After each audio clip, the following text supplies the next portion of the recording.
All right, Johnny B. Week 10 waiver wire gems. Here we go. Let's jump into it. I know I missed one of the weeks, but let's bring you up to speed on some of the guys that we've been looking at this year.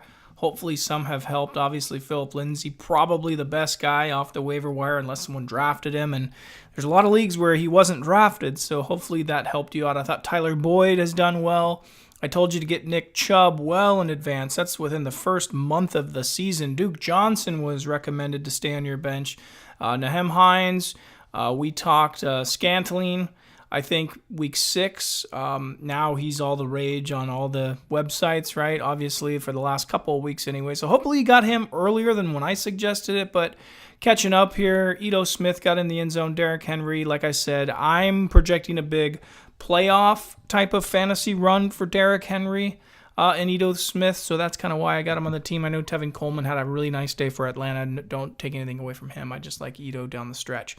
Okay, so let's talk about a couple things before I jump into this week. What I'd like to recommend before we look at week 10 is some guys you need to trade away. Number one would be Rob Gronkowski, right? So there's some pretty good deception, I think, being played by the Patriots. I don't think it's a muscular skeletor type of problem at all involving Gronk's back's muscles. I suspect, within good reason anyways, that he's got a herniated disc, and the lower lumbar or thoracic region where a guy suffers something like this is from facet atrophy. So that simply means inflammation, okay? And the inflammation is what hurts. And I have a bad back, L5S1, that's lower lumbar left, and it's right below your wallet where you'd sit down on a chair, a bar stool. That's where it hurts.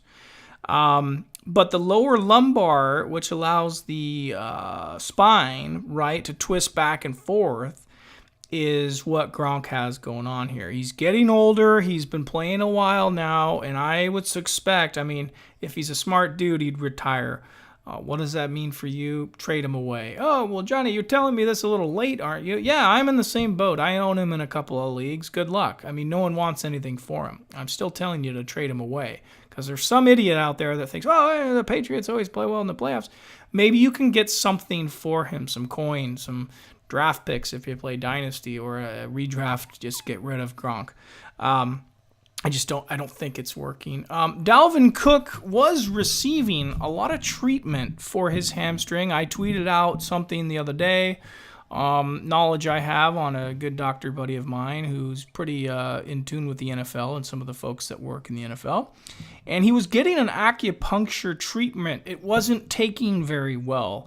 The problem with these guys is all the muscles on the quads. They're so athletic, right? They can snap these hammies. And it was under my recommendation that Dalvin Cook wasn't going to do anything. They should have sat him, right? Everyone said, why are they playing him week 9? Just sit him through the bye. And the Vikings put him in, and he got an 81-yard run. Now, I'm not really fooled by that. He's a fantastic athlete. He's a fantastic runner, and yes, he's been out for a little bit, so that didn't surprise me.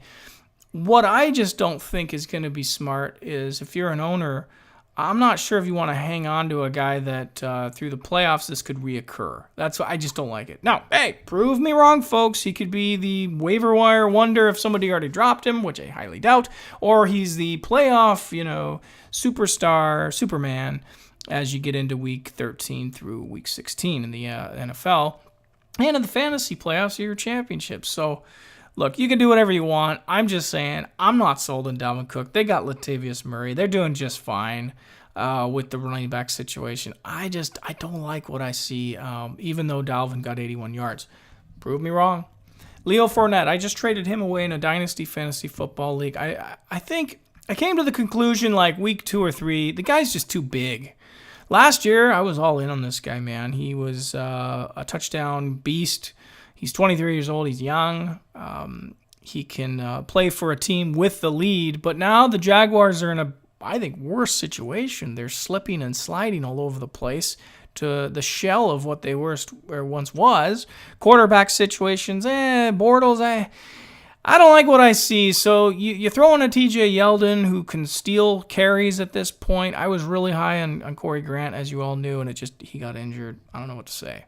Not a big Yeldon fan, but at this point, Yeldon will, I think, take away some Leo stuff. So even if you have Leo and you're like, he's rested, he's going to come back, he's ready, he may very well be, but I'm trading him, and this is my show. I'm trading him away, and the rest of these fools for whatever I can get. I'll go take a receiver for any of these guys, okay? Go get Adam Thielen. Go get, Diggs. Go get a receiver that's reliable for your playoffs and stop messing around with guys that, are going to be banged up or propensity to bang up. That's why I don't like Leo either. He could easily get hurt again, and then you're screwed. So go get a viable asset. In my other Dynasty League, I traded away Leo for some draft picks next year, so covered my bet. And then I got Drew Brees.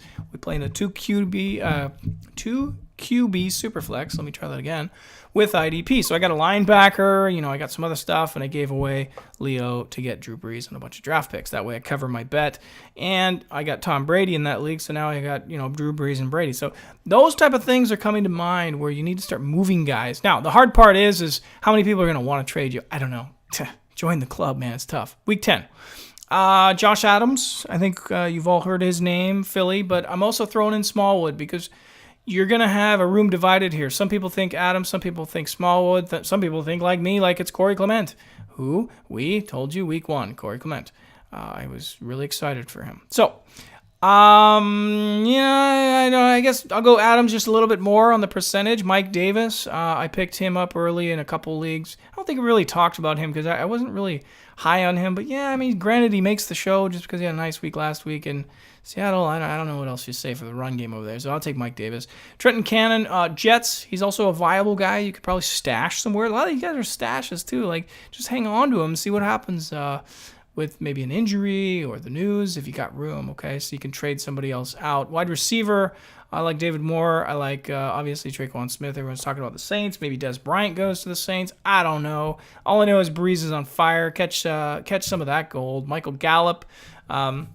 Amari Cooper, interesting, right? He comes over from the Raiders, and the Raiders are tanking. It's obvious. They don't want to win any more games, and he comes to Dallas, and there's a nice spark plug last night on Monday Night Football with Amari Cooper. But I think the guy to get, right, in Dynasty is not Cooper anymore. Cooper's kind of coming wet. It's Gallup. So Michael Gallup now becomes an open commodity on that team. And look, I love Dak. I like Jason Garrett, but there could be some changes coming, right? So what's going to stay the same, consistent? The wide receiver. Whereas Cooper's not available, okay? I don't think you're going to get him, but there's a chance you could trade for Michael Gallup, and I just think he's the guy that could have a nice playoff run in fantasy football, those 3 weeks, the 3 fun ones, 13, 14, and 15. Obviously, a championship, you can deal with that when you get there, but 13, 14, and 15, I like him if you can get him. I'll throw Sammy Coates on there one more week, only because we don't know the situation with everything in Houston, and I don't know, maybe he blows up and you get him 1 week early. So I guess tonight would be your waiver wire night unless anybody does it Wednesday.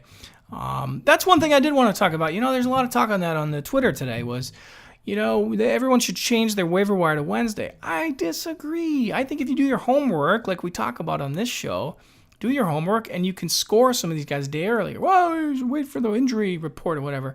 Well, as you play bigger and bigger leagues like I do, virtually every day is a waiver wire night. I'm not even joking you. In one league I play, my biggest one, we run waivers every single night. Now, Friday and Saturday, and I could do a video on this as to why, Friday and Saturday our waivers don't clear till 11 at night, giving working folk, party goers, dinner, drinks with your wife, friends, family, whatever. I think at 11 o'clock at night, most people can get a waiver submission in by 11 at night. Yeah, you can make it midnight just to make it easy, but whatever. Some people want to stay up and watch it clear, whatever. But the thing is I like Friday waiver night because then you get to see the injury report. So there's no early information where if you play jungle mode, and I used to, and those are a lot of fun days when it's open season for waiver wire. You don't have to wait till anything clears, whatever. You just go grab people. Well, people can listen to the news on Friday while you're drinking your beers and your glasses of wine and martinis. And the next thing you know, your Long Island's gone. You pay the bill, and your buddy just got, let's say in this case, Chris Herndon, right, tight end, because somebody got injured or whatever. So when it comes to waiver wires like that, I like running multiple days. In our league, you can pick them up 10 minutes before each game on Thursday, Monday night, and Sunday. It's a lot of work to schedule all that, but I do it on MFL. And that's something to consider. But yeah, this whole argument, I like Tuesday nights, man, because you got to do your homework early. You got to spend some time, like we talk about. Take the time to make it happen. I lost in the Fishbowl this week. If you're still even listening to this show, I played a guy named James Roday. He's on, I think, a TV show that's doing quite well right now. It's called A Million Little Things. And what was so funny is he texted me on Twitter because I was saying, man, I'm playing against you, and my wife doesn't believe it. I'm playing against this, TV star. And he writes back, you're going to win, and I actually lost by 10 points. I didn't put Fitz in. I put Brady and Mahomes, and I took a loss. But anyways, this team has had a lot of fun. And I've been doing good. It wasn't as good as last year when I got up in the rankings, but just to be invited to something like this, I implore you, stop what you're doing right now, go sign up for the 2019 Scott Fish Bowl, and see if you can enter as well. It's just a lot of fun. You meet a lot of crazy guys like this celebrity. I've met some really good writers, NFL.com to the guys out there 4for4. There's just so many cool website guys that do stuff way bigger than me. I'm the small fish in the big fish bowl, but I guess it can be done. I don't know. I've been playing for a long time, and I have a lot of fun with this stuff. So, Johnny B, Upside Down Drafting, thanks for listening. Thanks for watching. Really appreciate the support for those of you that are still watching. Going to be doing a lot of this soon after I win all my leagues. Going to be playing some golf. Much thinner version of myself here, but this is in Arizona, and Legend Trail, great golf course. There's the golf ball right there. Boom, that went probably over this way and then looped back in there. That's when I was very good, probably for handicap, and nowadays it's kids and stuff like that. But for those of you just coming on, this is my site. This is who I am. Literally, when I'm not golfing, I'm doing this stuff. I love to do it. I don't take any money. It's all for free. Matt Waldman is my guru. He's somebody who I communicate with, somebody who I really look up to, and his inspiration had me write the book, Fantasy Football via Upside Down Drafting. So, been a commish for a long time. I got some fantasy highlights here. In 2013, finished 61st out of 6,000 teams. I've done some stuff for Fantasy Knuckleheads. I've launched a couple books. That was a very fun experience. I've done some Exos here, but the best one is the reason this one's on here is 2017 with Pat Mahomes. I got to see Jabril Peppers. I got to see a bunch of fools. Awesome experience in February before all those guys went to the Combine, and I drafted Mahomes in Dynasty Leagues, so that's fun. And then, 2 years in a row in the Fish Bowl. And anyways, that's me winning the championship a long time ago with my kid. And man, thanks for listening to the show. I will see you guys all on the next one. And any questions, comments, put them down below. Let's get it going here. We're almost to the playoffs, okay? In one league, I've only lost 2 games. In other leagues, I'm maybe, 500. You just can't lose 6 or 7 games. I don't know what the math breaks down, but I think you can't lose 6 or 7 games. And if you do, you just got to win out. And if you can keep listening to this show until week 13, we'll give you some ideas on playoff stuff. But Johnny B, Upside Down Drafting, thank you very much.